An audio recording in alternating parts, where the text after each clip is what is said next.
Assalamualaikum warahmatullahi wabarakatuh.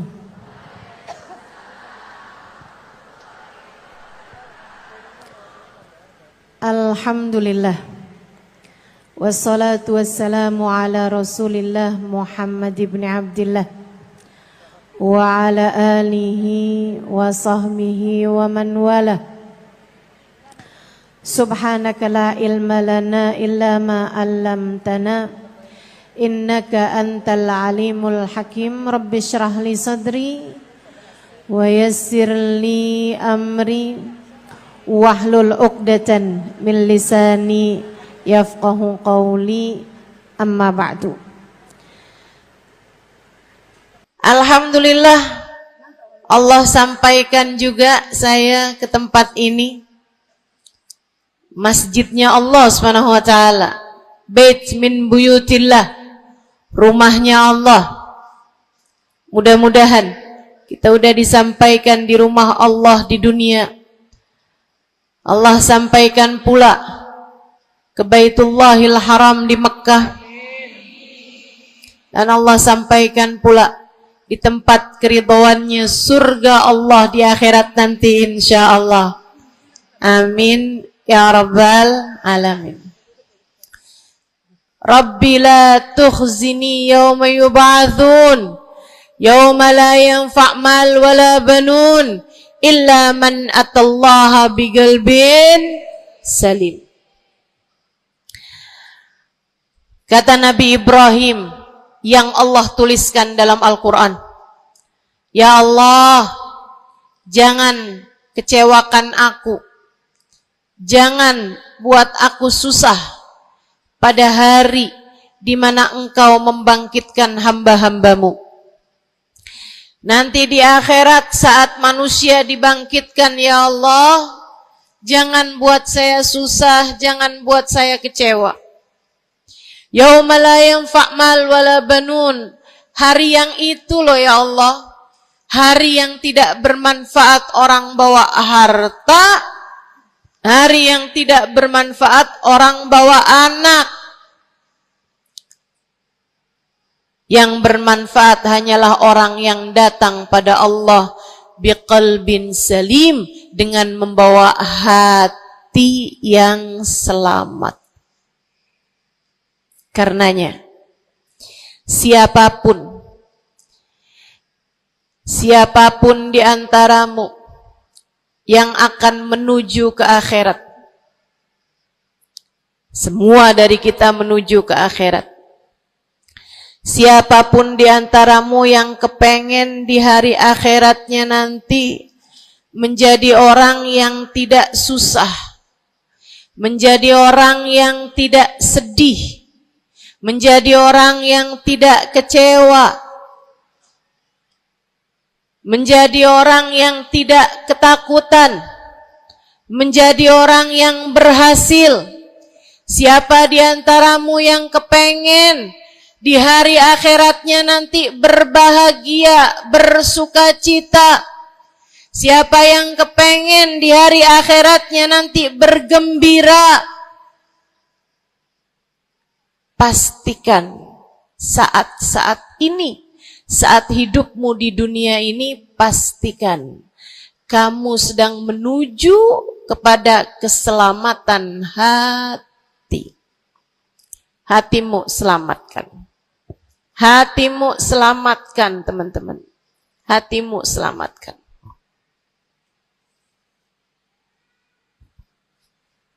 Semoga Allah karuniakan kepada kita selamatnya hati insyaallah. Amin.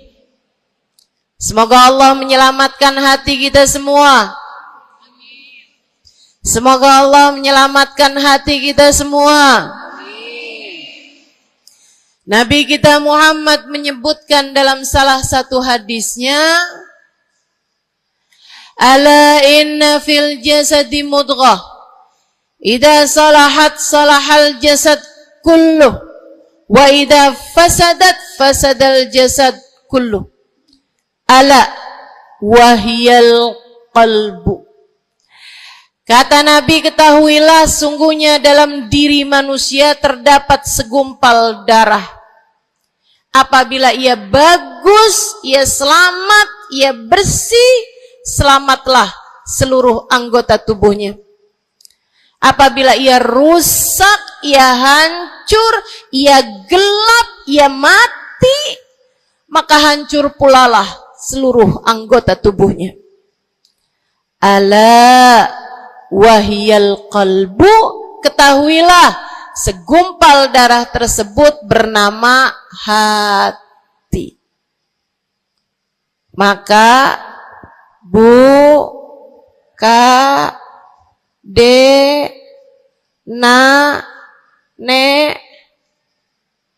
banyak nenek-nenek di sini. Saya sampaikan padamu pesan dari hati saya yang terdalam. Berhati-hatilah dengan hati. Yang hati-hati sama hati. Apa yang ada di dalamnya? Coba silahkan. Silahkan kamu pikirkan nih kondisi hati saya ini kayak apa. Kita kalau badan lebih gampang ngerasainnya. Saya kalau ditanya, Ustazah lagi sakit? Iya. Sakit apanya Ustazah? Kaki. Saya bisa jawab. Tapi kalau kamu ditanya misalnya, gimana kabar hati kamu?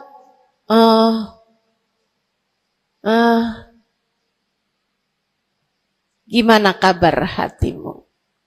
Sehatkah? Sakitkah? Atau bahkan sakaratul maut? Hatimu bercahayakah? Gelapkah? Atau bahkan mati? Bagaimana kabar hatimu, teman-teman? Bagaimana kabar hatimu?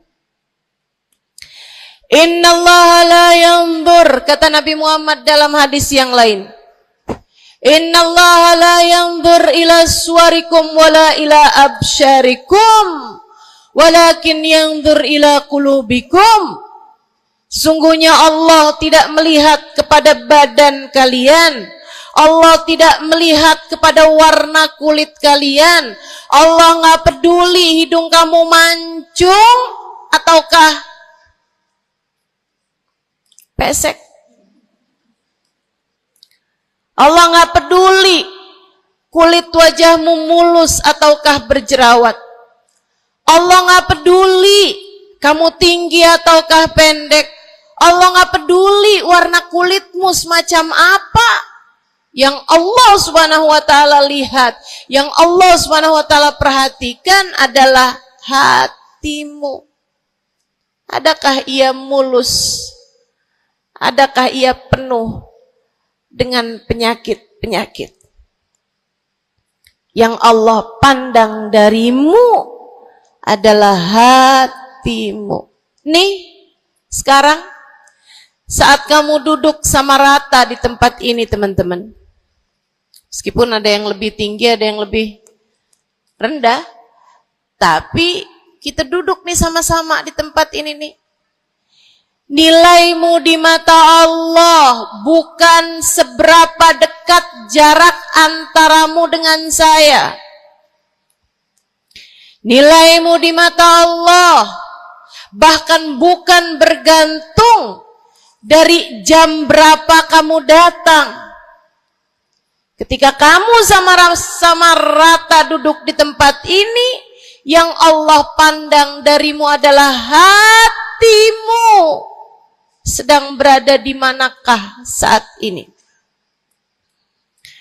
Yang duduk di tempat ini sembari mikirin ntar pulang enaknya makan apa ya?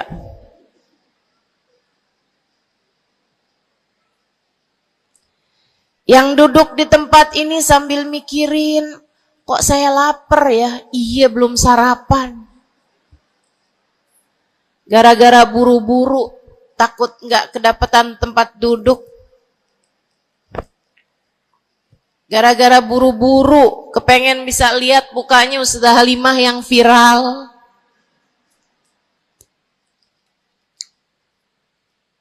Hatimu. Allah melihat darimu nilaimu di hadapan Allah. Nilaimu di hadapan Allah saat ini. Bukan bergantung dari seberapa awal kamu datang. Bukan bergantung pada hal-hal yang lainnya, akan tetapi yang Allah lihat darimu adalah hatimu. Adakah Allah di dalamnya? Adakah Allah di dalamnya? Adakah Allah di dalamnya? Pun demikian dengan kamu saat sholat, pun demikian saat kamu sedang sedekah. Semuanya masalah hati, teman-teman. Semua masalah hati. Kata guru saya Sayyidil Habib Umar bin Hafid, al-madar kullal madar fi salahil gulub. Urusan segala urusan, sumber segala macam urusan, dasar segala macam urusan ada pada bagusnya hati. Kalau udah hatinya bagus, bagus semuanya. Kalau udah hatinya busuk, busuklah semuanya. Semoga Allah selamatkan kita dari busuknya hati. Semoga Allah selamatkan kita dari busuknya hati. Amin ya Rabbal Alamin. Dunia, akhirat. Masalah semuanya ada pada hati. Karenanya yuk kita bahas gimana sih caranya nyelamatin hati. Yang pertama, kalau kamu pengen tahu caranya nyelamatin hatimu, yang pertama,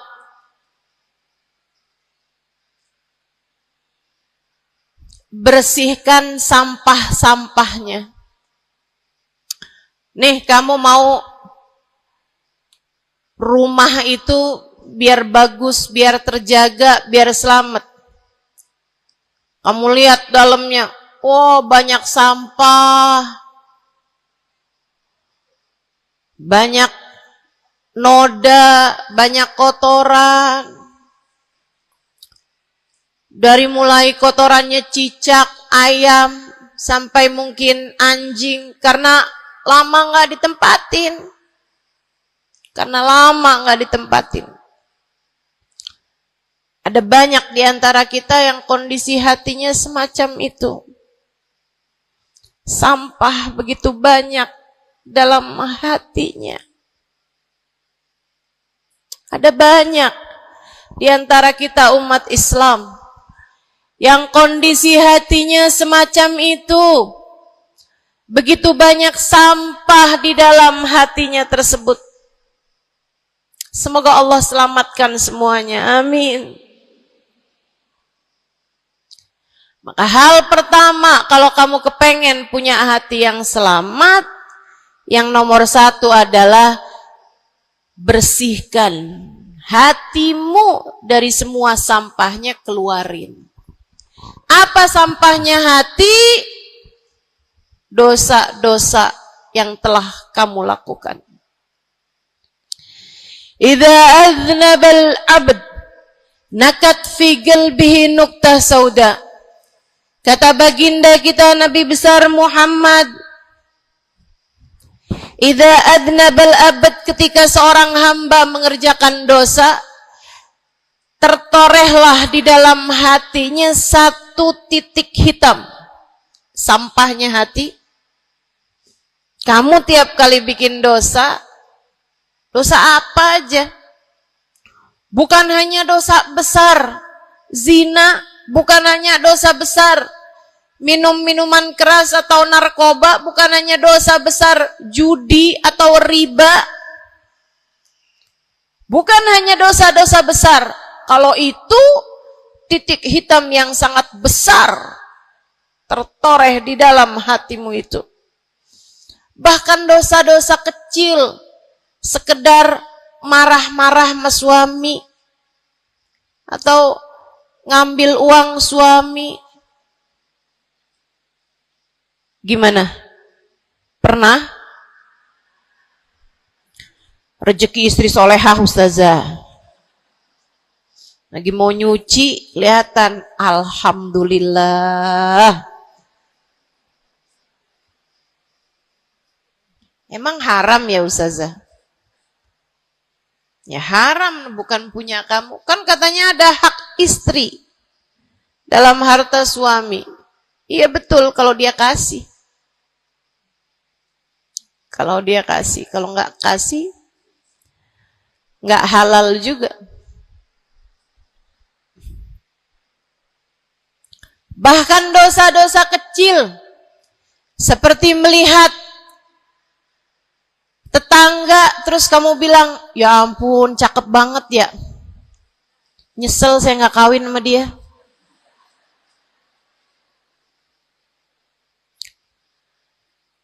Dosa. Seperti memandang seseorang dengan pandangan menghina. Seperti membicarakan aib orang lain. Setiap kali kamu berbuat dosa, apapun bentuk dosanya, satu titik hitam tertoreh di dalam hatimu itu. Ini istighfar wa tab. Musih. Kalau dia beristighfar, kalau dia bertaubat, dihapuslah titik hitam tersebut. Wa illa, kalau enggak, ya tetap aja ada. Kamu bikin dosa lagi, bikin dosa lagi, bikin dosa lagi, bikin dosa lagi. Enggak pernah istighfar, enggak pernah memperbaiki diri. Aurat tidak kamu tutup dengan baik. Sehingga akhirnya setiap kali kamu keluar dilihat oleh laki-laki yang bukan mahrammu. Satu titik hitam, satu titik hitam, satu titik hitam. Sampai terkadang hati seseorang dipenuhi dengan titik-titik hitam. Hatinya menjadi legam. Hatinya menjadi penuh dengan titik-titik hitam. Semakin bertambah lagi, semakin bertambah lagi, jadilah karat. Jadilah karat. Kalau udah jadi karat, na'udzubillah. Ini yang Allah sebutkan di dalam Al-Quran. Kata Allah, kalla, a'udzubillahi minasyaitonirrajim, kalla, balrana ala qulubihim bima kanu yaksibun, kalla innahum an rabbihim yawma idin lamahjubun. Kalla, kata Allah, balran, ada ran, ada karat di dalam hati mereka, tersebab dosa yang menumpuk tanpa pernah dimohonkan ampunan. Kalla innahum an rabbihim yawma idzin lamahjubun. Orang kalau hidup bawa karat hasilnya apa? Orang kalau hidup bawa karatnya hati hasilnya apa ya Allah? Kalla innahum an rabbihim yawma idzin lamahjubun. Orang yang hatinya punya karat, pada hari tersebut ia akan terhalang dari Allah Tuhannya. Guru saya Sayyidil Habib Umar bin Hafid menyampaikan tafsir mengenai ayat ini. Kata Habib Umar bin Hafid, tidak mati dengan membawa iman. Orang yang hatinya penuh dengan karat, apabila datang ajal menjemput, iman terkeluar, tercerabut dari dalam hatinya, hingga ia pun mati, keluar dari atas muka bumi ini dengan tanpa membawa iman Islam. Dia keluar dari atas muka bumi ini bukan sebagai hamba Allah, bukan sebagai umat Nabi besar Muhammad sallallahu alaihi wa ala alihi wasallam, dia meninggal dunia dalam keadaan su'ul khatimah. Na'udzubillah min dzalik. Jangan biarkan karat memenuhi hatimu. Jangan biarkan hatimu, dosa-dosa yang telah kamu lakukan menjadi berkarat dalam hatimu itu. Saya kesian sama kamu. Nggak apa-apa. Hidup terus-terusan ngontrak, nggak apa-apa. Hidup nggak pernah punya kendaraan sendiri, nggak apa-apa. Nggak pernah punya HP yang canggih, nggak apa-apa. Saya hidup di atas muka bumi ini, nggak pernah ada yang datang melamar saya. Jadinya sampai di usia di atas 30-an tahun, saya masih menjomblo, Ustazah. Nggak apa-apa. Ustazah, saya udah menikah 10 tahun, belum ada anak juga, Ustazah. Nggak apa-apa. Ustazah, suami saya kawin lagi, Ustazah. Nggak apa-apa.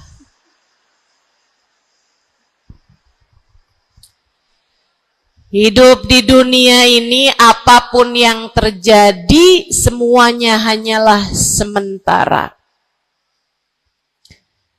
Kamu hanya perlu memastikan agar tatkala datang ajal menjemput, kamu punya modal.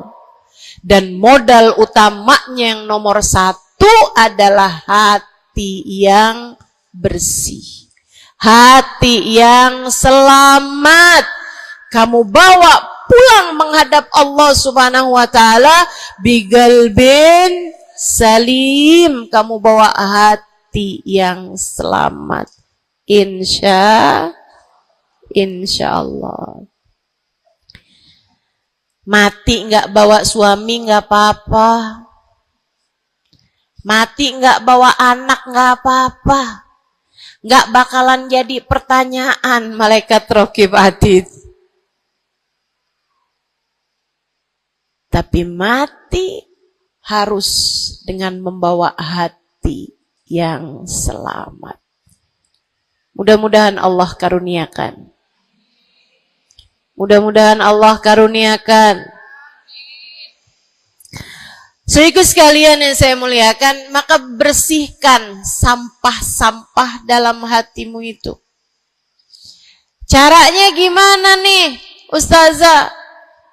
Dosa-dosa saya emang udah banyak banget. Saya di masa muda, di masa remaja, bahkan sampai udah tua juga nih, bergelimangan dengan dosa demi dosa. Banyak dosa saya, Ustazah. Saya zaman muda berada dalam masa jahiliyah. Dosa, segala dosa saya kerjakan. Apa yang harus saya lakukan? Bersihkan karat-karat dalam hatimu itu dengan taubat. Minta ampun sama Allah. Minta ampun sama Allah. Kamu perlu nangis sama Allah.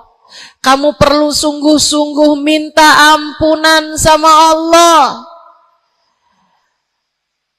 Dosa segede gunung, kalau Allah mau melemparkannya ke dalam lautan ampunan, inna kaba'irad dunubi ful ghufrani kallamami. Katanya sahibul burda, sesungguhnya dosa-dosa besar dalam lautan ampunan, ia hanyalah seperti buih di dalam lautan. Gak ada artinya apa-apa kalau Allah mau ampuni. Dosa sebesar apapun, kalau Allah mau ampuni gak ada artinya. Tapi dosa sekecil apapun, kalau Allah mau perhitungkan, kamu gak akan selamat. Saya sampaikan padamu atas nama cinta. Dosa sekecil apapun yang kamu lakukan, jika ia tidak berjumpa dengan ampunan Allah, kamu bisa tidak selamat. Iblis nyembah Allah 70.000 tahun lamanya. Sujud di atas bumi, dia sujud, bumi dihancurkan, Allah naikin dia ke langit. Di atas langit dia sujud, ganti-ganti posisi sujudnya. Karenanya Imam Ghazali dalam kitabnya Minhajul Abidin mengatakan, ma min buk'ah minal ard was sama, tidak ada satu jengkal tanah, baik di bumi ataupun di langit, illa waqad sajad iblis fihi sajdah. Iblis udah pernah sujud di sana, di semua tempat di bumi maupun di langit.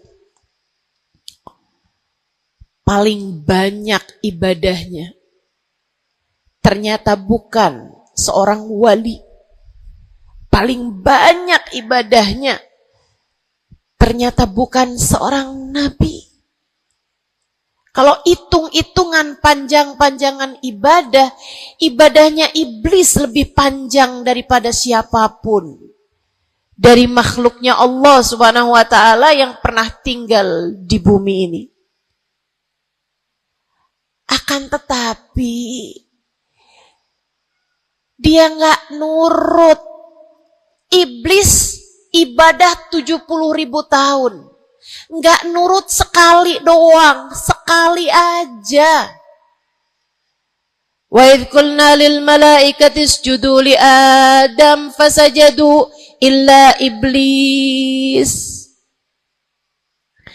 Ketika kami memerintahkan seluruh makhluk yang ada di langit, seluruh malaikat kami perintahkan, wahai malaikat-malaikatku, sujudlah kalian kepada Adam. Fasajadu, mereka semuanya sujud, illa iblis, kecuali iblis doang. Tantang, petenteng gak mau sujud.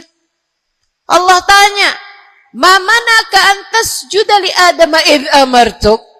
Iblis, apa yang bikin kamu gak mau sujud kepada Adam? Padahal aku yang telah memerintahkanmu. Bukankah kamu selama ini sujud di bumi, di langit untuk menyembahku? Sekarang aku perintahkan padamu untuk sujud. Kenapa kamu gak mau sujud padanya? Iblis gak bilang, ya Allah, kan perintahnya tadi malaikat, saya kan bukan malaikat ya Allah. Gak gitu. Gak gitu. Saudariku sekalian yang saya muliakan, bahkan iblis gak bilang, males ya Allah saya sujud, lagi bisulan, misal. Enggak gitu juga. Makanya orang yang meninggalkan taat karena malas, karena bodoh misalnya, itu lebih dimaklumi teman-teman daripada yang kayak iblis ini nih. Ketika ditanya apa yang membuatmu gak mau sujud, wahai iblis, kepada Adam, iblis dengan pongahnya, dengan sombongnya mengatakan, ana khairun minhu, saya lebih baik daripada Adam. Khalaqtani min nar wa khalaqtahu min tin. Saya berasal dari api, sementara Adam berasal dari tanah. Tanah diinjak-injak ya Allah, sementara api begitu hebatnya. Fahbit minha fa innaka rajim. Kata Allah, kita yang taat sama dosa sama-sama baik.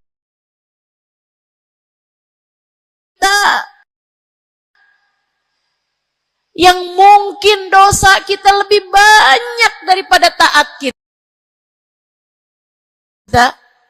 Kayak katanya Habib Ali Habsyi, kadang ada orang Islam, malaikat rokib yang nyatet pahala nganggur, malaikat atid yang nyatetin dosa sibuk bener.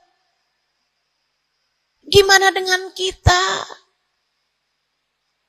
Iblis hanya satu saja melanggar aturan Allah. Allah kemudian mewahyukan padanya, keluar kamu wahai iblis dari surgaku, sesungguhnya kamu terkutuk. Kamu, kalau Allah mau memperhitungkan satu saja dosa kamu, kamu nggak akan selamat. Saya sampaikan padamu, iya kamu, semua yang dengerin saya. Kalau Allah mau memperhitungkan satu saja dosamu, kamu nggak akan selamat. Kamu tidak akan selamat. Tapi kan saya anaknya Fulan bin Fulan. Tapi kan saya keturunannya Fulan bin Fulan. Tapi kan saya istrinya Fulan bin Fulan. Bu, Kak, Dek, Nak, nggak selamat siapapun kamu. Anaknya Nabi Nuh, nabinya Allah tenggelam. Pamannya Nabi Muhammad, paman baginda kita Nabi besar Muhammad, Abu Lahab, Allah tuliskan kehancurannya, kecelakaannya, kebinasaannya di dalam Al-Quran. Mau siapa yang kamu andalkan? Tapi kan saya udah banyak bikin taat, saya tiap malam bangun tahajud. Kamu nggak nyampe seujung kukunya ibadah iblis 70.000 tahun. 70.000 tahun. Sujud pada Allah SWT di tiap jengkal tanah. Nih tanah yang sekarang kita jejak ini pernah dibikin sujud sama iblis. Waktu iblis tinggal di atas muka bumi ini. Tapi semuanya nggak manfaat. Kalau Allah mau memperhitungkan satu saja dosa hambanya, ia tidak akan selamat. Sebab Allah hanya mau menerima hati yang tidak ada sampah di dalamnya. Sebab hanya berkenan menerima hati yang tidak ada noda-noda di dalamnya. Sampah hatimu bersihkan. Dosa-dosamu taubati. Mintalah ampun kepada Allah. Mintalah ampun kepada Allah. Bangunlah di waktu malam, mandilah dengan mandi taubat. Saat-saat mandimu kamu bilang dalam hatimu, ya Allah, sebagaimana air membersihkanku dari segala kotoran-kotoran di badanku, ya Allah, bersihkanlah dosa-dosaku dengan hujan ampunanmu. Kemudian sholatlah 2 rakaat, 4 rakaat, sholat taubat. Kemudian sesudahnya, mulailah kamu ingat dosa-dosamu. Mulailah kamu ingat dosa-dosamu. Dari sejak kamu balik sampai sekarang ini. Betapa ia telah menggunung. Betapa ia telah melumuri dirimu itu. Betapa ia telah menjadikan dirimu kotor. Kemudian ingatlah nikmat yang telah Allah SWT berikan, bahwa bersama dengan banyaknya dosa-dosamu, Ia tak henti-henti memberikan kepadamu kenikmatan demi kenikmatan. Bahwa meski matamu berulang-ulang kau pandang yang haram dengannya, Allah masih membiarkan matamu dapat melihat. Betapa meskipun telingamu berulang-ulang kamu pakai untuk mendengarkan aib-aib orang, nyatanya sampai sekarang telingamu masih dapat mendengar. Betapa lisanmu, berapa banyak hati tersakiti dari lisanmu itu. Mertuamu kamu sakiti, suamimu kamu sakiti, anakmu bahkan kamu sakiti. Bodoh banget sih jadi anak. Astagfirullah.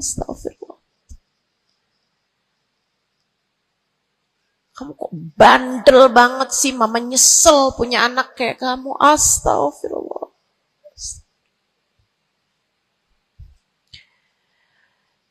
Betapa lisanmu menyakiti hati tetanggamu, saudara-saudarimu, sahabat-sahabatmu,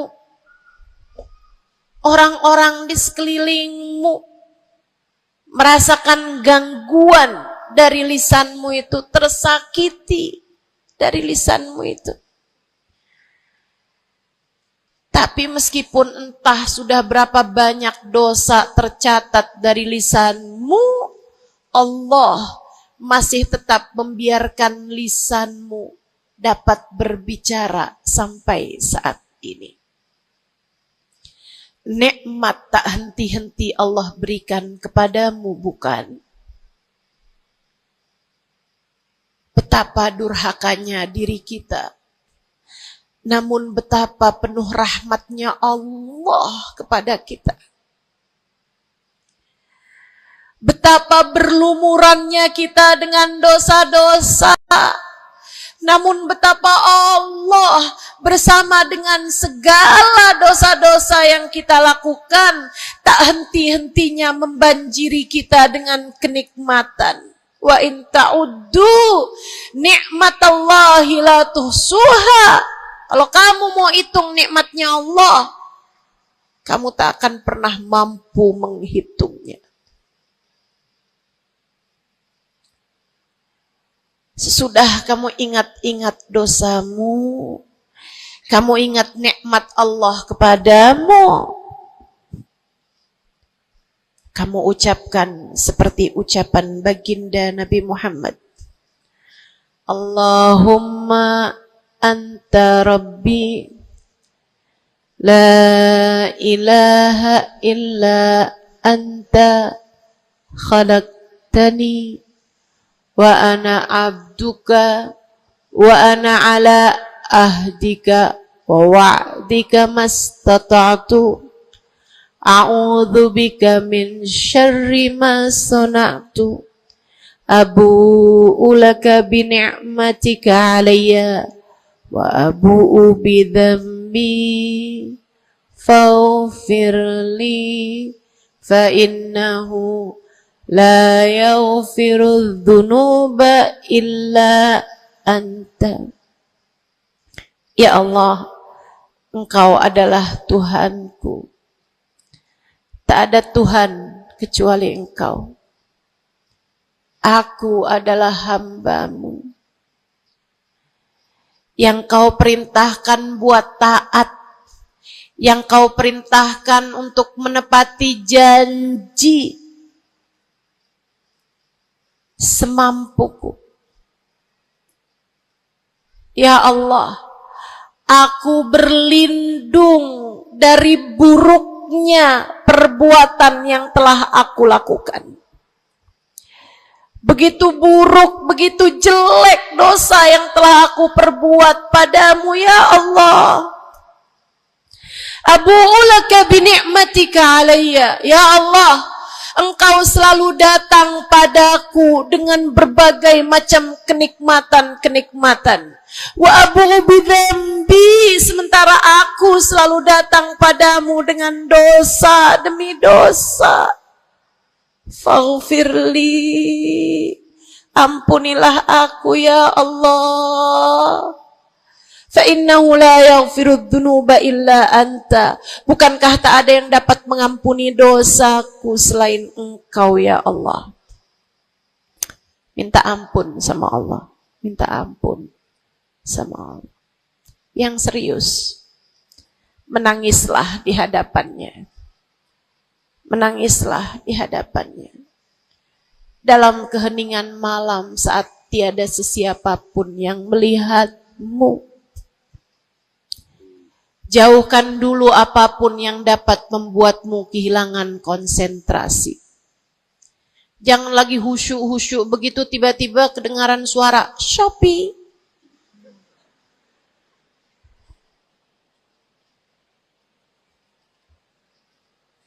Kamu langsung jadi hilang konsentrasi. Yang mana nih ya?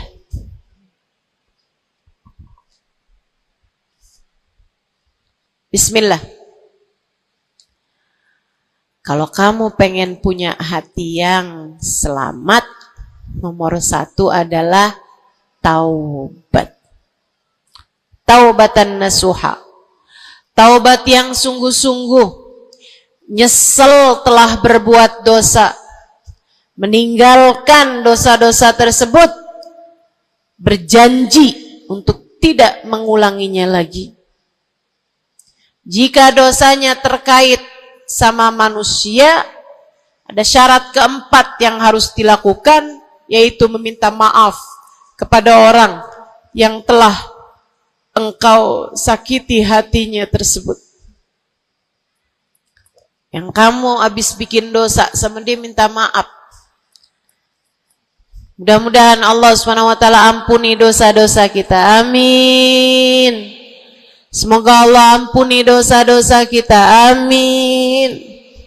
Ketika ada seorang ulama ditanya, ya Syekh, wahai Syekh, kalau saya nih punya banyak hajat nih, punya banyak permintaan, tapi waktunya sempit buat doa, doa apa yang seharusnya saya panjatkan?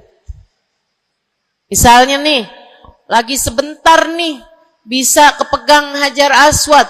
Lagi sebentar nih, bisa ada di depan Ka'bah. Lagi sebentar nih, bisa ada di dekat makam Nabi Muhammad SAW. Sesudah kita ucap salam kepada baginda Nabi. Ini apa nih yang harus saya minta kepada Allah? Hajat saya banyak, sementara waktu saya sempit buat doanya. Apa yang harus saya mintakan? Apa sebaik-baik hajat yang perlu kita mintakan di saat tidak banyak waktu untuk memintanya kepada Allah? Syekh tersebut menjawab, is'alil maghfirah, mintalah ampunan dari Allah.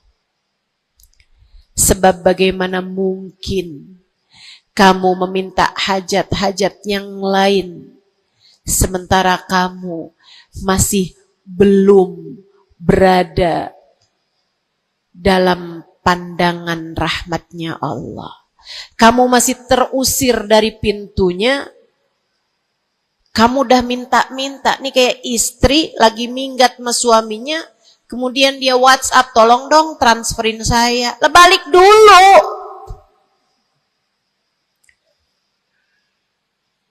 Baru minta. Tiap kita ngerjain dosa adalah tiap langkahan kita menjauh dari Allah Subhanahu wa ta'ala. Tiap kali kamu mengerjakan dosa adalah langkahan-langkahanmu menjauh dari Allah Subhanahu wa ta'ala. Karenanya mendekat dulu, masuk dulu, Allah bukain pintu dulu, baru deh silahkan minta yang lainnya. Kalau sempit waktumu, mintalah ampunan dari Allah Subhanahu wa ta'ala. Ini kan kerjaan kita nih suka salah-salah kalau doa. Giliran lagi ada hujan nih, wah doa mustajab, langsung. Ya Allah jodoh ya Allah. Yang cakep, yang ganteng, yang kaya, yang setia, yang soleh. Banyak bener. Padahal kalau ngelihat dirinya kagak ada pantes-pantesnya.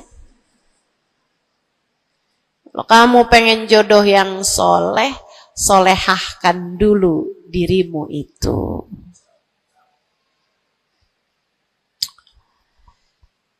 Begitu datang hujan, ya Allah, duit yang banyak ya Allah, duit yang banyak ya Allah. Mintalah dulu ampunan. Sebab kamu mati nggak bawa jodoh nggak apa-apa, kamu mati nggak bawa duit nggak apa-apa. Tapi kita mati harus bawa ampunan Allah Subhanahu wa ta'ala. Sebab dosa akan mengotori ruang hati kita. Maka syarat utama hati yang bersih adalah keluarkan sampah darinya dengan cara taubat. Mohonlah ampun pada Allah. Secara serius.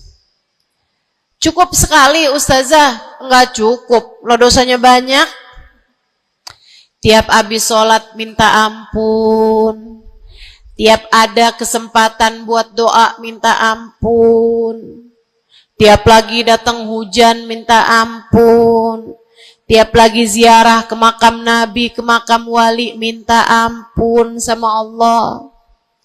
Tiap lagi datang orang soleh, katanya doa sambil memandang wajah orang soleh yang mustajab.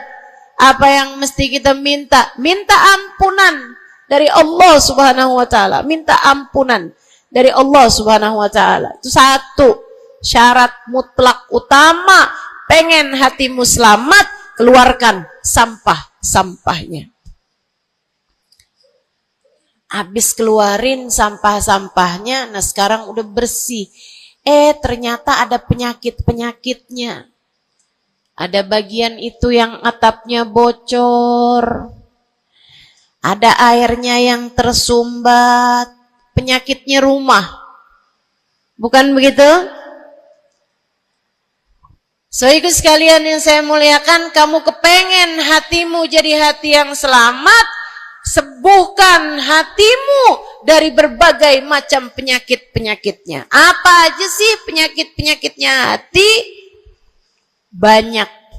Imam Ghazali menyebutkannya dalam kitab Ihya Ulumuddin. Sampai jadi satu kitab yang tebal membahas mengenai hal-hal yang buruk yang ada dalam hati manusia. Bahasan panjang, nggak akan keburu waktunya buat bahas panjang itu. Tapi saya bilang, Bu, kayak rumah. Saya pernah beli rumah. Suami saya beli rumah. Kemudian saya liatin rumahnya bagus, bersih, cakep, udah nih. Kemudian satu hari saya ajak teman saya yang ngerti urusan rumah, ahli desain interior rumah. Saya bawa masuk dalam rumah saya, dia liatin, ini bocor nih Ustazah, yang ini nih harus cepet-cepetan ditambal. Terus dia lihat ada bagian atap tuh bocor tuh Ustazah, tambal dulu Ustazah. Dibenerin dulu tuh Ustazah sebelum ditempatin. Bu, saya kirain rumah saya udah bagus. Ternyata kalau dilihat sama ahlinya baru ketahuan. Kita juga begitu semua. Kita kirain hati kita baik-baik aja.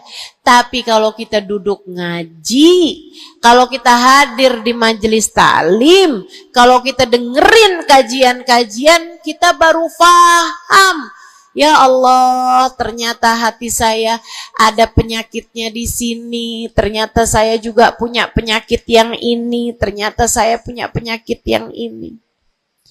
Karena jangan berhenti belajar. Jangan berhenti mengaji. Biar kita paham penyakit-penyakit hati kita tuh di bagian mana. Sehingga kita bisa konsentrasi buat mengobatinya. Ada tuh bagian atap yang dibilangin sama temen saya nggak terlalu peduli.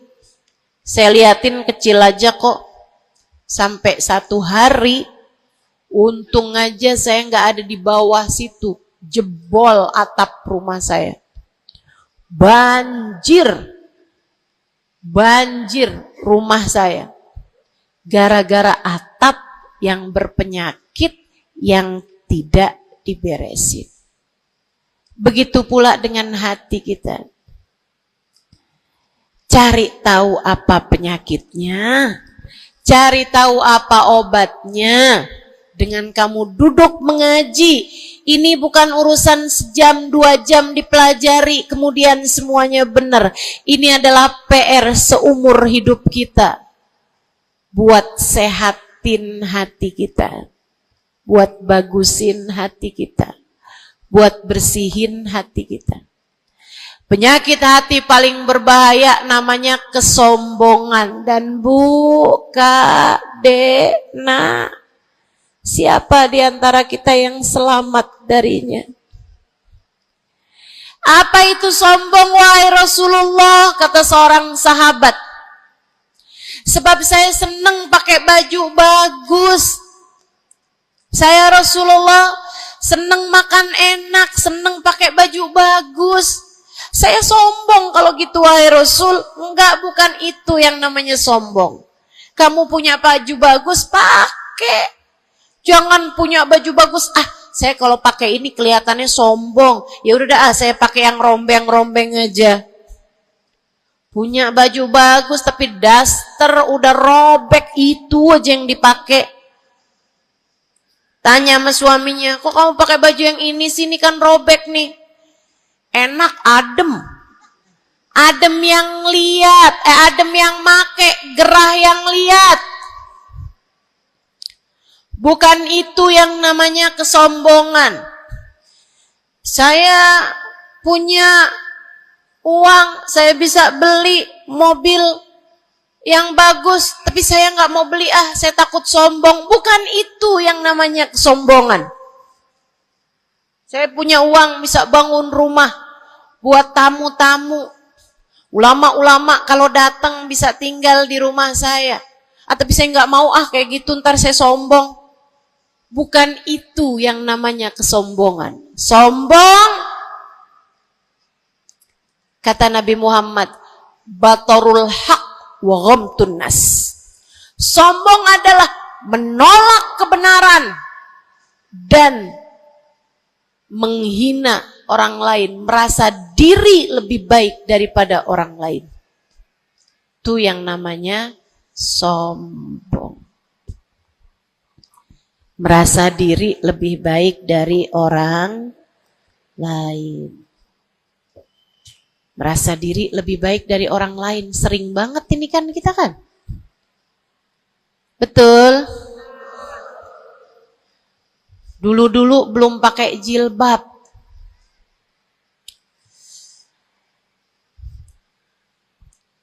Nggak ngerjain taat yang namanya menutup aurat. Habis itu kemudian pergi majelis, hadir kajian pakai jilbab, rapi banget. Bahkan tumpuk-tumpuk.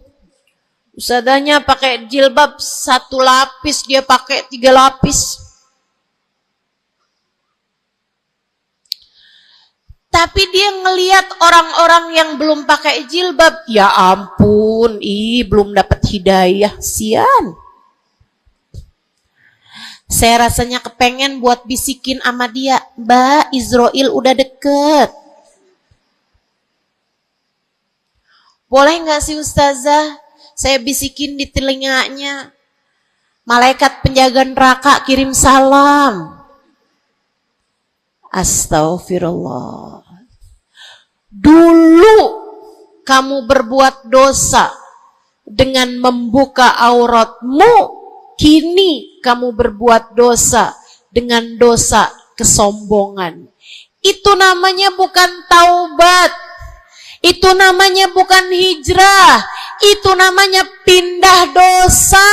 Dari satu dosa membuka aurat menjadi dosa kesombongan.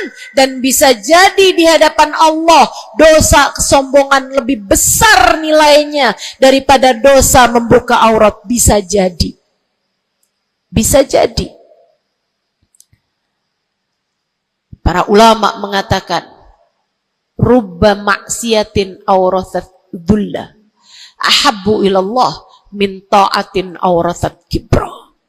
Terkadang kemaksiatan yang melahirkan rasa rendah diri di hadapan Allah lebih Allah sukai daripada ketaatan yang melahirkan kesombongan. Hati-hati. Hati-hati sama hati. Jangan biarkan kesombongan merusak hidupmu. Jangan. Ada banyak para istri yang merasa dirinya lebih mulia daripada suaminya. Banyak. Hati-hati, hati-hati. Saya belajar dari umi saya. Meninggal dunia 2 tahun yang lalu. Belum sampai hampir 2 tahun. Saudariku sekalian yang saya muliakan, saya sering bilang sama umi saya, Mi, maafin saya ya Mi ya. Umi saya bilang, Nak, maafin umi ya. Umi punya salah sama kamu nggak kurang daripada salah kamu sama Umi. Umi punya dosa sama kamu pasti lebih banyak daripada dosa kamu sama Umi.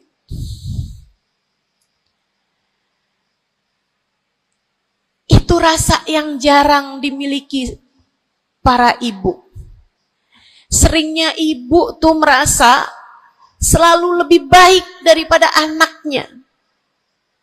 Seringnya ibu tuh merasa dia nggak punya salah, dia nggak punya dosa. Yang punya dosa banyak tuh anaknya kepada dirinya, bukan begitu? Ayo minta maaf dulu sama ibu. Ayo minta maaf dulu. Kan seringnya bilang gitu sama anak-anak kita. Kamu tuh nak, ibu ini adalah ibumu, surgamu berada di bawah telapak kakiku. Waduh. Betul, al-jannah tahta aqdamil ummahat. Tapi ucapan kamu yang semacam itu kesombongan. Yakin bakal masuk surga? Yakin? Yakin bakal masuk surga, Bu? Para ibu yang suka bilang surgamu anakku berada di bawah telapak kaki ibumu, yakin kamu bakal masuk surga? Hah? Allah nggak pernah wajib memasukkanmu ke dalam surga, Bu. Allah nggak pernah wajib menghindarkanmu dari api neraka, Bu. Allah nggak pernah wajib menjadikanmu ada di belakang Nabi Muhammad. Kalau kamu sampai Allah usir dari surganya, Allah masukkan kamu ke dalam nerakanya, kamu bisa apa? Kalau saat Nabi Muhammad menggiring umatnya dan kamu tidak bisa ada di belakangnya, kamu terusir dari rombongan Nabi Muhammad, kamu bisa apa? Kamu bisa apa? Nilaimu yang sesungguhnya nanti di akhirat kelihatannya. Nilaimu yang sesungguhnya nanti Di akhirat kelihatannya. Jadi kalau kamu mau sombong, tar di akhirat.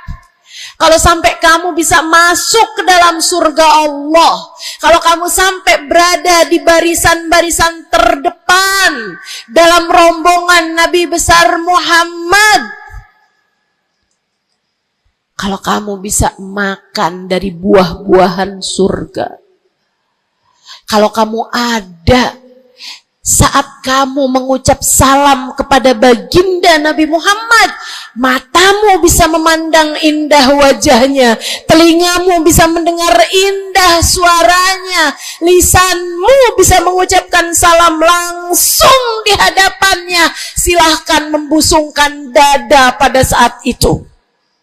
Silahkan mau ngerasa diri kamu lebih baik daripada ahli-ahli neraka, silahkan. Tapi sekarang keadaannya belum tentu. Bagaimana jika seseorang yang kamu memandang dirimu lebih baik darinya, ternyata ia melenggang masuk ke dalam surga, sementara kamu Allah jerumuskan ke dalam api neraka? Keadaannya belum jelas, keadaannya belum tentu. Jangan pernah merasa diri lebih baik daripada siapapun. Jangan pernah merasa diri lebih baik daripada siapapun. Hatimu benerin rusak-rusaknya, penyakit-penyakitnya. Ada penyakit berbahaya namanya hasud. Ada penyakit berbahaya namanya hasud. Apa itu hasud? Seneng orang lain dapat kesulitan, seneng kalau orang lain dapat kemalangan, kesusahan, susah hati kalau orang lain dapat kesenangan. Tuh. Seneng orang lain susah, susah orang lain seneng. Itu namanya hasud. Ada tetangga naikin rumah, bangun rumah, dia naik darahnya. Ada orang tetangganya yang sebelah kiri beli mobil, dia pun diangkut pakai mobil ambulan. Busuk bener hatinya, dimakan sama sifat namanya sifat hasud. Nggak seneng lihat orang lain seneng. Kalau orang lain dapat kesusahan seneng bener. Si ibu itu kemarin habis tabrakan, pantas aja dia tabrakan. Kamu tahu kan, si ibu yang itu tuh suka ngerebut laki orang. Ngerebut suami orang jelek, teman-teman, jelek. Jelek. Tapi kamu ngomongin orang juga perbuatan yang jelek, sama jeleknya. Yuk belajar buat jangan punya sifat hasud. Dia kok bikin pengajian besar, pengajian kita harus lebih besar.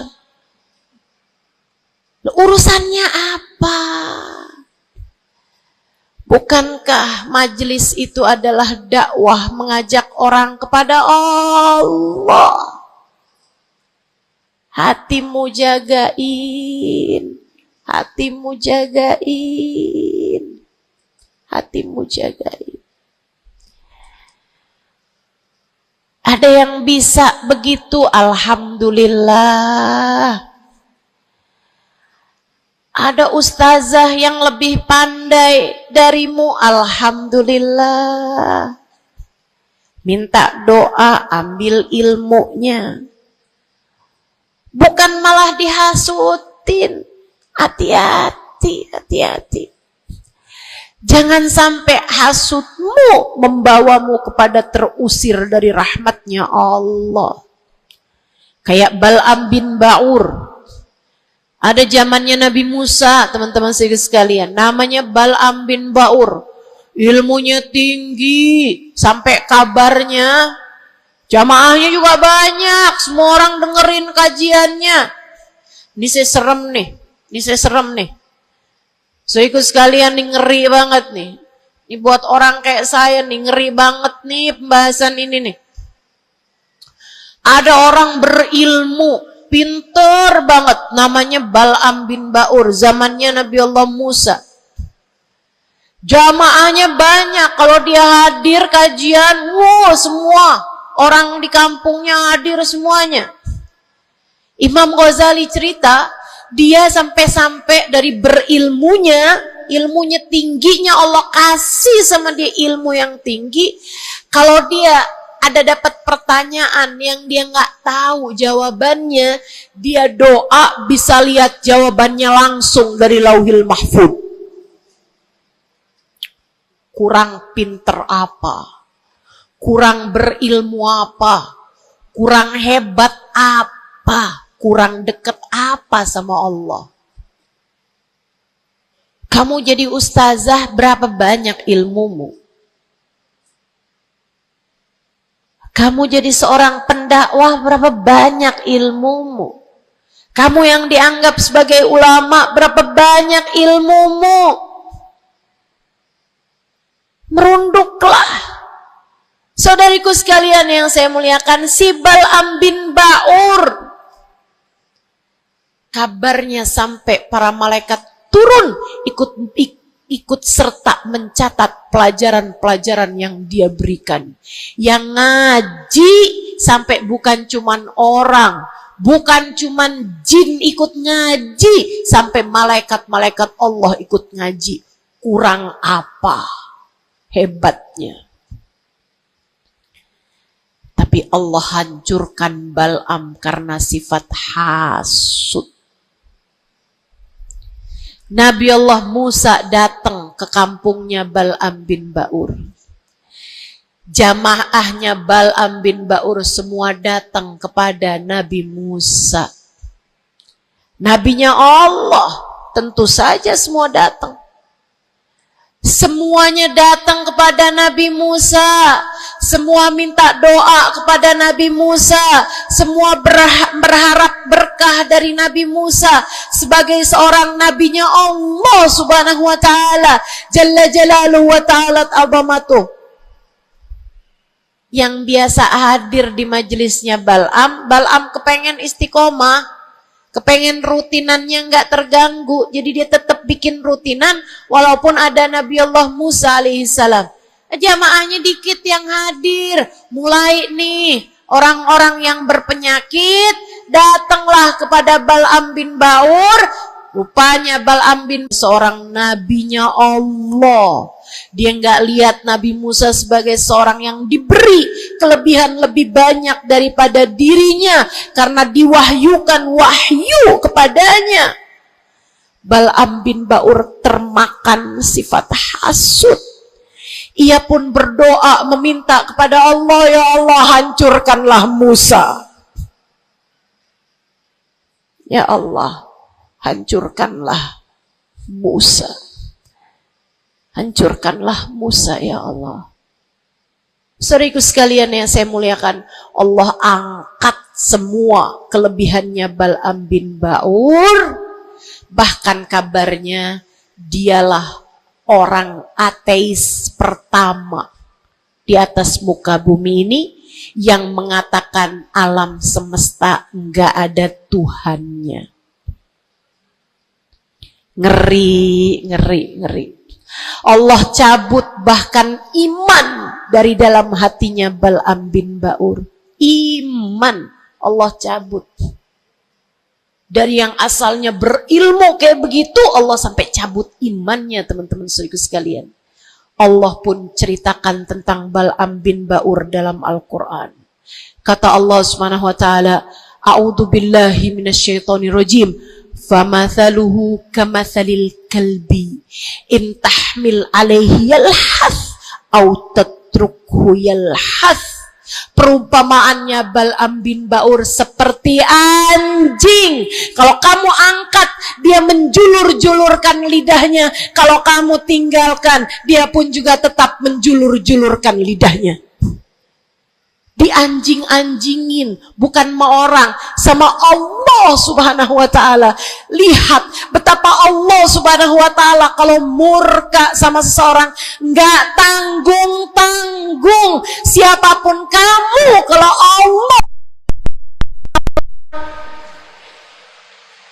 Allah murka sama kamu, nggak tanggung-tanggung murka Allah. Bahkan kepada seseorang yang dibukakan lauhil mahfud kepadanya, Allah jadikan dia seperti anjing, kata Allah dalam Al-Quran. Jangan berani-berani punya sifat hasud. Ingat, kalau ada orang diberi kelebihan lebih daripada kamu, ingat, yang ngasih kelebihan itu satu, namanya. Kalau ada seseorang tertimpa kemalangan, jangan sok-sokan merasa diri lebih baik daripada orang tersebut. Ingat, yang ngasih kemalangan kepadanya hanya satu, namanya Allah. Hati-hati sama sifat namanya sifat hasud. Satu, bersihkan hatimu dari sampahnya yaitu dosa dengan cara taubat dan mohon ampun terus-terusan. Kedua, benerin rusak-rusaknya hatimu, penyakit-penyakitnya hatimu, yang terutamanya adalah sifat sombong dan sifat hasud. Hatimu belajar untuk tidak membenci siapapun. Hatimu belajar buat gak benci sama siapapun.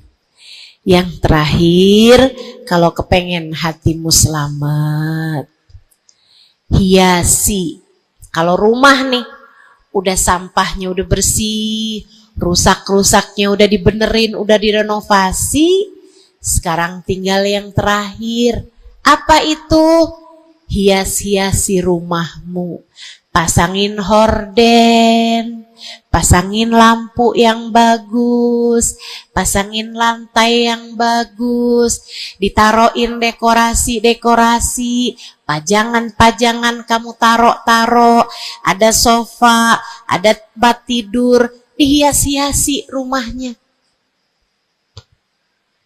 Dicat rumahmu itu dengan warna-warna yang cocok. Kan begitu? Hiasi hatimu dengan cinta. Hiasi hatimu dengan cinta. Hatimu ada cinta kepada yang semestinya dicinta. Siapa? Nomor satu Allah, nomor dua, nomor tiga, cintai apapun dan siapapun pada cintanya Allah dan Rasulnya. Cintai ulama karena mereka adalah pewaris para nabi. Cintai habaib dan syaraif karena mereka adalah orang-orang yang punya nasab sambung sama baginda Nabi besar Muhammad sallallahu alaihi wasallam.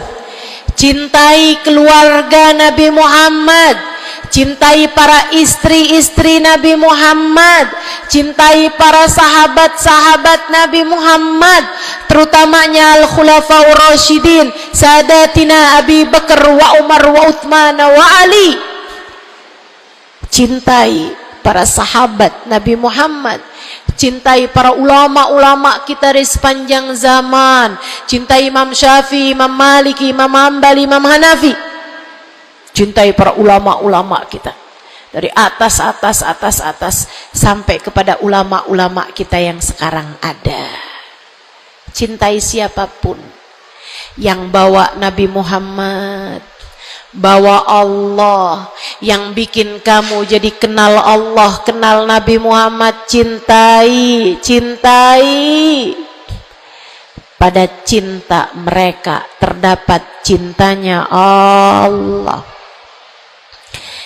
Cintai anak-anak yatim sebab mereka dicintai sama Nabi Muhammad. Cintai orang-orang fakir karena mereka dicintai sama Nabi Muhammad.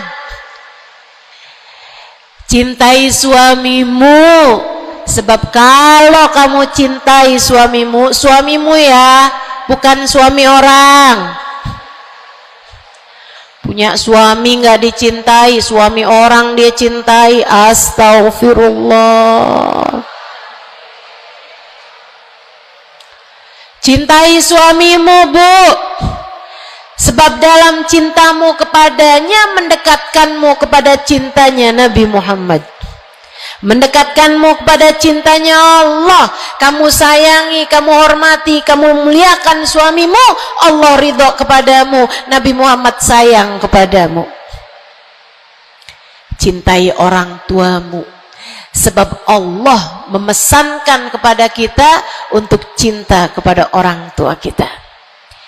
Cintai anak-anakmu sebab mereka umatnya Nabi Muhammad. Mereka umatnya Nabi Muhammad. Nabi Muhammad sangat sayang sama umatnya yang masih kecil-kecil. Nabi Muhammad sangat sayang sama umatnya yang masih belia, masih remaja. Mereka disayangi sama Nabi Muhammad, maka kamu pun harus sayang sama mereka. Yang tua-tua diantaramu sayangin, yang muda-muda diantaramu sayangi. Kata Nabi Muhammad, laisa minna man lam yuqir kabirona walam yarham saghirona. Tidak termasuk diantara umat Islam yang gak hormat sama yang tua, yang gak sayang sama yang muda. Cintai semuanya. Terakhir, cintai dirimu sebab kamu umat Nabi Muhammad. Cintai dirimu sebab kamu hambanya Allah. Jangan merasa diri nggak berharga. Dirimu berharga.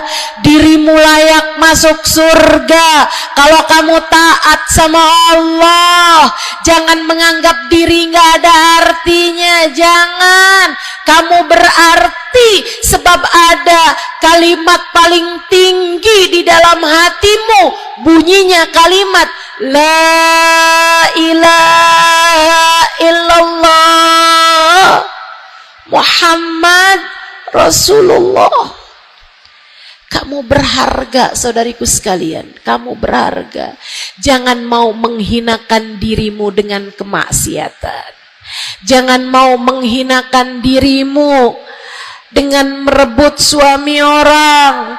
Jangan mau menghinakan dirimu dengan berharap uang, kemudian kamu meminta-minta kepada orang, kamu mengemis-ngemis kepada orang. Kamu umat Nabi Muhammad, kamu hamba Allah Subhanahu wa ta'ala. Kalimat indah ada di dalam hatimu. Jangan hinakan dirimu itu. Mari terhormat, jalanin sholat, jangan pernah tinggal. Mari terhormat, tutup auratmu, jangan dibuka-buka. Mari terhormat, cintai dirimu, bangun di waktu malam, sholat malam, angkat tangan, minta kepada Allah. Mari terhormat, baca sholawat sebelum tidur. Wahai Rasulullah, saya adalah umatmu, berharap akan dapat masuk surga di belakangmu ya Rasulullah. Mari cintai dirimu sebagai hamba Allah, sebagai umat Nabi Muhammad. Insya Allah. 3 hal itu jika kamu lakukan, bersihkan hati dari dosa-dosa, sembuhkan penyakitnya hati yang ada dalam dirimu. Kemudian yang terakhirnya, hiasi hatimu dengan cinta dan kasih sayang kepada siapapun yang ada di atas muka bumi ini. Sayangi aja semuanya, cintai aja semuanya, sebab dalam cinta kepada semuanya terdapat cintanya Allah dan Rasulnya.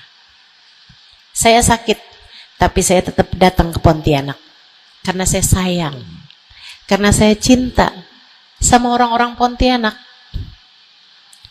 Bukan karena Pontianaknya, tapi karena yang berkumpul di sini adalah umatnya Nabi Muhammad. Saya berharap dengan saya datang padamu, umatnya Nabi Muhammad, semoga Nabi kalian berkenan memandang saya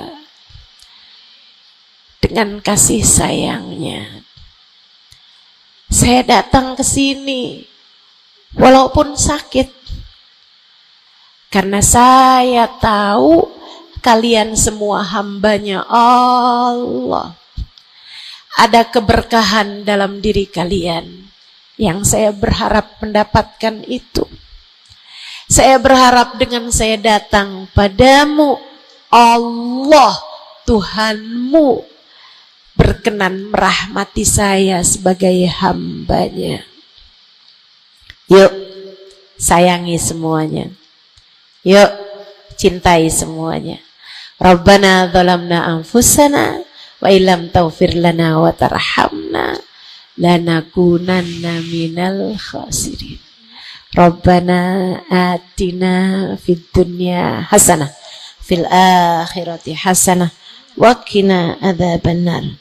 Bifadli subhana rabbika rabbil izzati amma yasifun wassalamun alal mursalin walhamdulillahi rabbil alamin.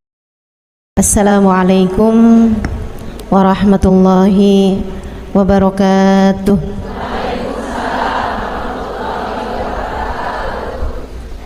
Alhamdulillah, wassalatu wassalamu ala rasulillah Muhammad ibn Abdillah wa ala alihi wa sahbihi wa man wala. Subhanaka la ilma lana illa ma 'allamtana innaka antal alimul hakim. Rabbi syrah li sadri wa yassir li amri wahlul 'uqdatan min lisani yafqahu qawli, amma ba'du. Baik, sebelum kita mulai, kita akan baca niat belajar bersama-sama. Mudah-mudahan ilmunya nanti sekali lagi jadi ilmu yang manfaat buat kita sekalian. Bismillahirrahmanirrahim. Nawaitu ta'allum wa ta'lim wan naf'a wal intifa' wal mudzakarah wat tadhkir wal ifadah wal istifadah wal hidza ala tamassuk bi kitabillah wa sunnati rasulillah sallallahu alaihi wa alihi wasallam wa du'a ilal huda والدلالة على الخير ابتغاء مرضاته وقربه وثوابه وحسن الخاتمة مع اللطف والعافية وصلاح العاقبة برحمتك يا أرحم الراحمين. La hadratin Nabi Muhammad sallallahu alaihi wasallam wa alihi washabihi azwaji wa dzurriyyati wa ahli baiti wasallimu jamil anbiya wal mursalin wal kulli ajma'in anna Allah yaghfir lahum wa yarhamhum wa ya'li darajatihim fil jannah wa yanfa'una barakatihim wa asrarihim wa anwarihim wa ulumihim wa nafaatihim fid din wa dunya wal akhirah. Al-Fatihah, baca bersama-sama. A'udzu billahi minasyaitonir rajim. Bismillahirrahmanirrahim. Alhamdulillahi Rabbil Alamin Ar-Rahmanir Rahim Maliki Yawmiddin Iyyaka na'budu wa iyyaka nasta'in Ihdinas siratal mustaqim Siratal ladzina an'amta 'alaihim ghairil maghdubi 'alaihim waladdallin. Amin. Taqabbalallah minna wa minkum, taqabbal ya karim. Warraghba fid dunya, sementara rakus ambisi terhadap dunia, tukathirul ham, bikin banyak sumpah, wal hazan, dan bikin banyak kesedihan.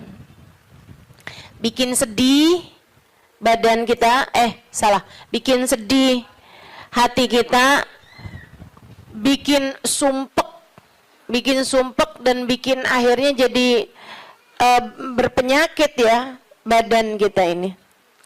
Ar-raghbah fid dunya. Wal batalah, sementara batalah, kalau di situ diartikan apa batalah? Nganggur ya, benar. Cuman bahasa yang enak apa ya? Tugasil galba, lalai dari Allah, maksudnya ya nggak kepengen dunia juga, nggak kepengen akhirat juga gitu, kayak gabut. Anak zaman sekarang bahasanya gabut ya. Gabut itu apa sih sebenarnya? Nggak ada kerjaan gitu kan? Itu kayak ada singkatan nggak butuh gitu kali ya, dari itu ya. Nggak ngapa-ngapain gitu, pengangguran aja gitu, nggak jelas. Wal batalah tuh terlena, nganggur gitu kan, tidur mulu gitu, luntang lantung. Ada orang luntang lantung gitu kan, dibilang luntang lantung, dibilang lantung luntang. Tugasil galba, bikin keras hati. Bikin keras hati. Nganggur tuh penyakit bahaya memang. Bahaya. Wa qala alaihi salatu wassalam, dan bersabda pula baginda Nabi besar Muhammad, Naja awwalu hadhil umma bizzudi wal yaqin. Awal umat ini terselamatkan dengan zuhud, wal yakin, dan dengan keyakinan yang kuat. Wasayahlik akhiruha bil hirsi wa tulil amal, dan akan hancur akhirnya umat ini, akan hancur disebabkan hirs, ambisi terhadap dunia, wa tulil amal, dan panjang angan-angan. Wa ma warada minal ayati wal akhbar wal athar fi dammid dunya wa dammil muhibbina laha warraghibina fiha wa dammil hirsi 'alaiha kharijun anil hasr. Dan apa yang warid, apa yang datang dari ayat, hadis, athar itu yang disampaikan oleh Nabi maupun para ulama, fi dammid dunya, dalam celaknya dunia, maksudnya mengenai betapa buruknya dunia, betapa buruknya orang-orang yang mencintai dunia, betapa buruknya orang yang ambisi terhadap dunia, dan mil hirs 'alaiha, betapa buruknya orang yang rakus terhadap dunia.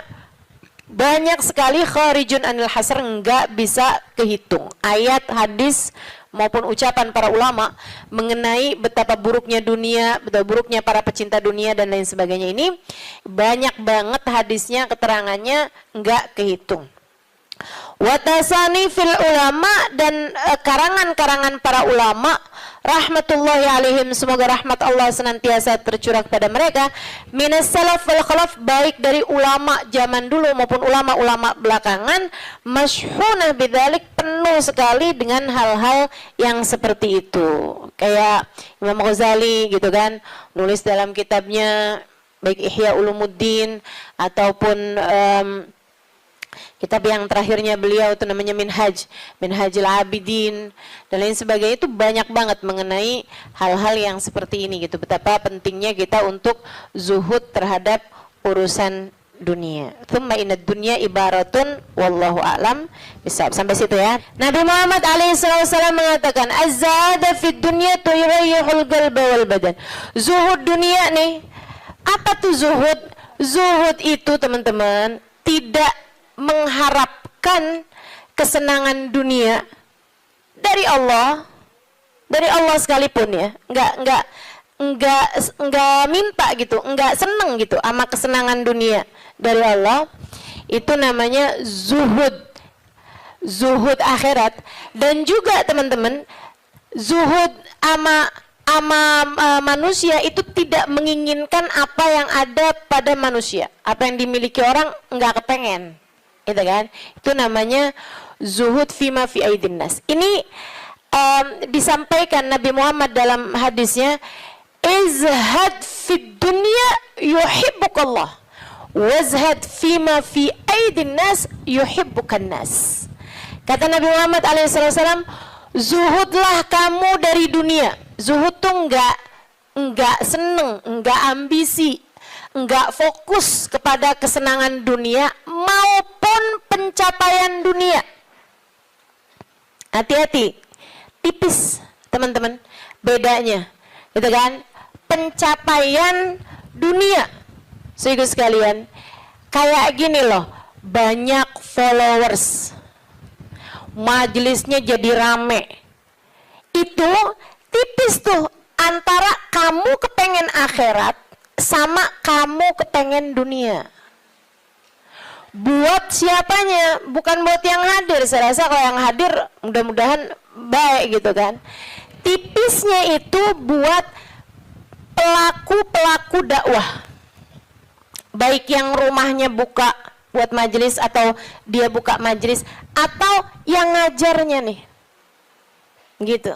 Karena kalau tujuannya senengnya itu adalah urusan dunia, tuh tipis banget, setan nantinya tuh bisa masuk dari arah situ. Dari arah situ masuknya.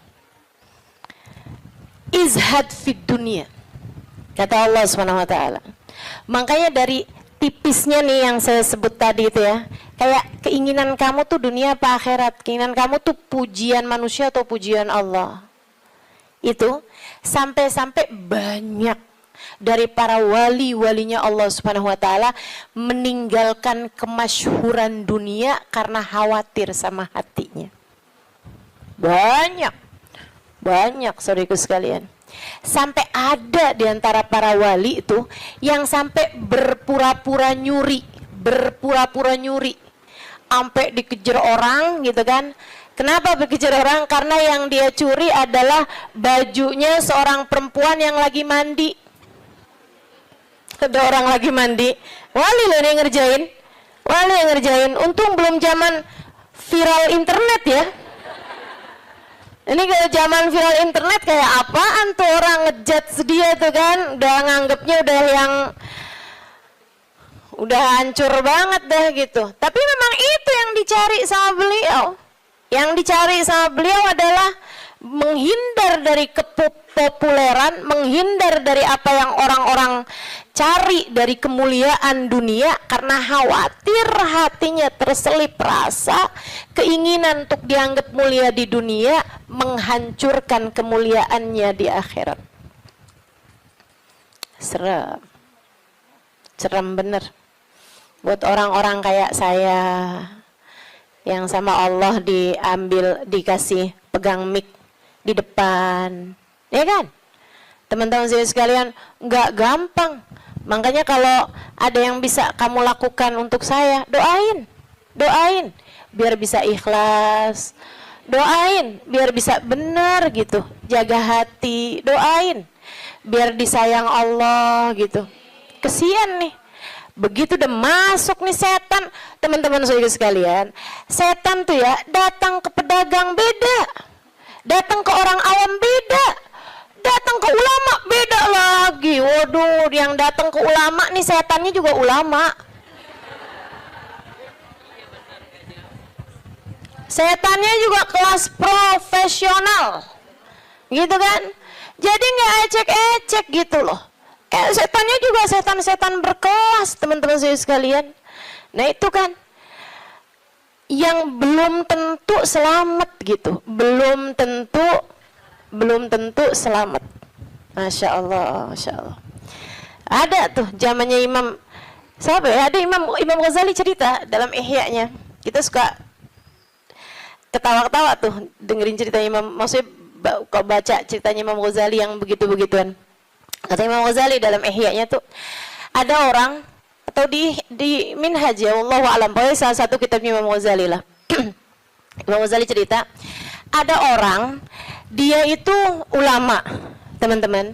Cuman ulamanya itu masih suka yang ya gitulah, masih ada kesenangan-kesenangan dunianya. Senang sama popularitas, senang sama dimuliain orang, senang sama ini sama itu sama ini sama itu. Ada satu ulama khomul. Ulama yang lain nih, ulama yang nggak seneng namanya terkenal, nggak seneng, dia nggak seneng sama urusan begituan, urusannya antara dia sama Allah, tapi ilmunya luar biasa. Ulama yang kedua nih, yang kedua. Ini ulama yang pertama nih, saya nggak inget namanya gitu ya. Dua-duanya nih saya nggak inget namanya. Nah ulama yang pertama nih, dia lagi khutbah Jumat, teman-teman saya sekalian. Dia ngomong sesuatu yang dinisbatkan kepada ulama yang kedua yang nggak senang keterkenalan apa ini, teman-teman. Dia ngomong bahwa saya pernah dengar kayak, kan ada orang-orang itu ya Allah, mudah-mudahan Allah bersihkan hati kita semuanya nih ya. Ada orang-orang yang kalau cerita sama orang lain, bahkan di mic sekalipun, senang menunjukkan kedekatannya sama ulama yang lain atau sama orang-orang yang berilmu, guru-guru apa segala macam gitu kan ya. Yang tujuannya adalah biar orang tahu nih, gua deket sama si ini, gua deket sama si itu. Paham maksud saya? Mudah-mudahan Allah selamatkan hati saya. Mudah-mudahan Allah selamatkan hati kita semua. Sehingga sekalian, dia bilang tentang ulama B nih. Dia bilang, saya pernah dengar Syekh ini mengatakan gitu kan.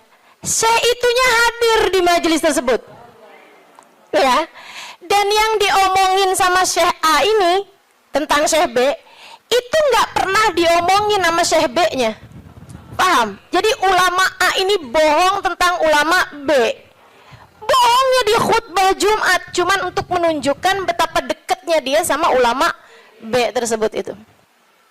Dia ngomong kayak begitu, sehingga sekalian, tahu apa yang dikerjain sama ulama B? Ulama B ini yang, kenapa nih anak? Beliau berdiri nyabut bulu ketiak di tengah orang banyak. Beliau berdiri nih, beliau berdiri kemudian nyabut bulu ketiak. Heh, Syekh, kurang ajar kamu. Ini waktunya khutbah. Saya nggak pasti itu khutbah Jumat atau khutbah yang lain nih ya. Ala kulli hal, Syekh, ngapain kamu di waktunya khutbah, kamu malah cabut bulu ketiak? Duduk Syekh, nggak punya adab. Kata Syekh B ini, kamu yang nggak punya adab nak. Kamu yang nggak punya adab Pak. Kenapa kamu mengingatkan saya untuk sesuatu hal yang sunnah? Nyabut bulu ketiak, kalau salah mah hari Jumat ya. Nyabut bulu ketiak hari Jumat hukumnya sunnah.